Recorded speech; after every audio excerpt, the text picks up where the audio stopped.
Good morning. আলহামদুলিল্লাহ, অনেক দিন পর আবার একটু আসলাম আমার স্ট্রবেরি গাছগুলো দেখার জন্য। তো মোটামুটি 15-20 দিন আগে একবার এসেছিলাম, এখানে দেখেছিলাম, তখন ফুল এসেছিল। আজকে খুব ভালো লাগছে যে দেখতে পাচ্ছি যে আলহামদুলিল্লাহ একটা স্ট্রবেরি হয়েছে আজকে। আসলে এর আগে একবার স্ট্রবেরি চারা লাগাইছিলাম, তখন ফুল আসছিল বাট ফল আসেনি। এবার আলহামদুলিল্লাহ অনেকগুলো ফুল আসছে, বাট ফল যদিও সেভাবে আসেনি, তবে আশাবাদী আমি ইনশাল্লাহ ফল আসবে।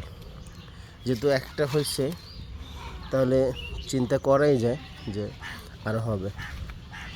এই যে এটা পরিপক্ক হবে, আরও বড় হবে, বড় হলে লাল হয়ে যাবে। অনেকগুলা চারাও বের হয়েছে, স্ট্রবেরি গাছের গোড়া থেকে চারা বের হয়। তো এইগুলা আবার পরবর্তীতে নিয়ে আপনার রোপণ করা যায়।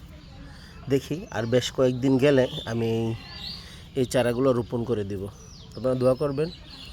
আশা করি নেক্সট ইয়ার আমি আরও বেশ কয়েকটা চারা লাগাবো। যদি ভালো হয় তাহলে আমি মাটিতে রোপণ করে দেখব যে ফলনটা কী রকম আসে। আপনারা তো দেখতেই পাইলেন, বলছিলাম যে এরকম যে যদি ফলন আসে তাহলে আপনাদের দেখাবো। আলহামদুলিল্লাহ আমার স্ট্রবেরি হয়েছে। দোয়া করবেন নেক্সট যেন আমি বড় আকারে এই স্ট্রবেরি চাষটা করতে পারি। Thank you.